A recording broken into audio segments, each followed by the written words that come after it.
Michaela Angela Davis, what can I say about you on your special day? Well, first of all, as I've expressed before, because we've been knowing each other for a long time now, since last November 2020. But anyway, I have always known of your face. I knew of you as the light-skinned lady with the blonde fro. I knew you were important. I knew that you did a lot of, things with magazines and interviews about important issues. And that's it, honestly speaking. Georgia Tech, Clark Atlanta. Yeah. This is the jewel of Black intellectual thought and entrepreneurship and civil rights. This is where Martin Luther King was. Yeah, he's a Morehouse man. Yeah. Right. So, but now, if you're a Black girl and you go to Italy on a scholarship and you say, "I'm from Atlanta," what's the image that they're going to think about you? Housewives, what is Atlanta, your exactly and all that, basketball wives, all that stuff. You bring up an interesting point, Michaela. So are we essentially all ratchet until proven innocent? Is that no, the case for Black women now? But think about what's our PR campaign? What are the images that people are consuming the most? What's being put out there? So I identify as a grown-ass woman. Not an older woman, I'm grown-ass, and love it. I've been waiting to be a grown-ass woman all my life. And I don't measure my life in time. I measure it in experience. And most of us do. We look at events, and a birthday is just one event, right? And so this notion of measuring my life or other people's lives on some arbitrary spectrum doesn't appeal to me. But Michaela Angela Davis, congratulations on The Meaning of Mariah. It became a New York Times #1 best-selling already. So how did you, Mariah, feel? What did you guys talk about when that happened? I think when Mariah and I, we screamed for a good straight 30 seconds. We gagged. Had it not been for the book, I would never have learned your name. And had it not been for the book, I would have never been able to be on a Zoom call with you. And had it not been for the book, I would not have had so many chats with you to where I'm like, girl, you need to stop because she's going to block you. You just simmer down a little bit. Baby, come on, baby, come on, baby, come on. So I have to ask you, what is the most compelling story in the book? The one where she first hear ODB's rap on Fantasy is just, it's hilarious. It's so good. Whee! I couldn't contain myself. I may have even started jumping up and down on the bed. Then I heard the next lines. Hey, Mariah, go back like babies with pacifiers. And if you get the audible, you can hear it.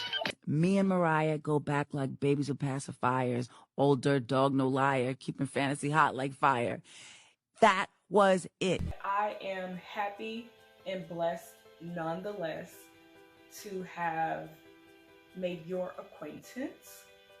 And your name, I love your name.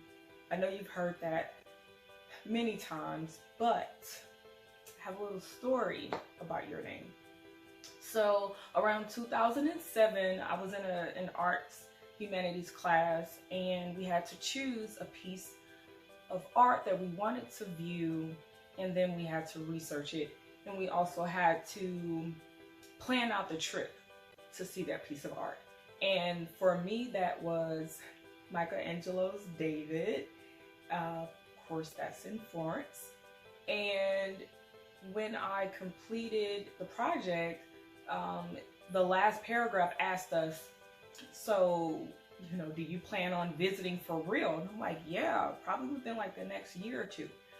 This was 2007. Fast forward 2008, I'm in the Navy.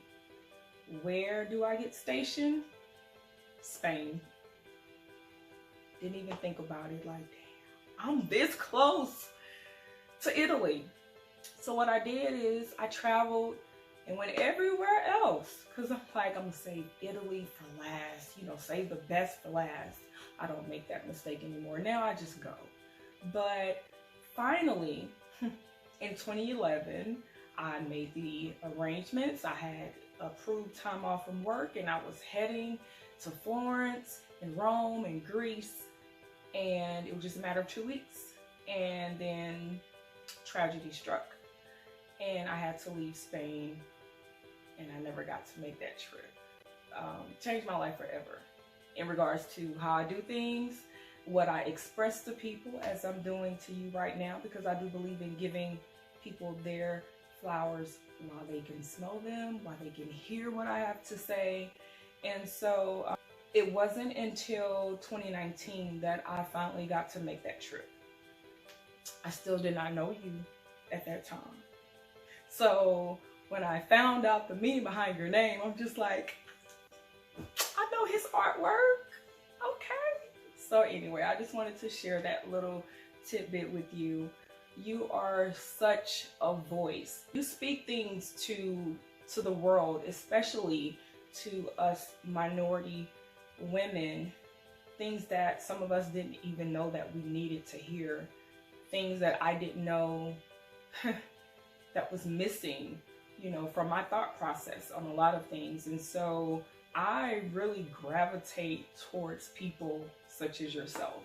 And even if I'm not saying anything, I'm looking and I'm watching and I'm learning.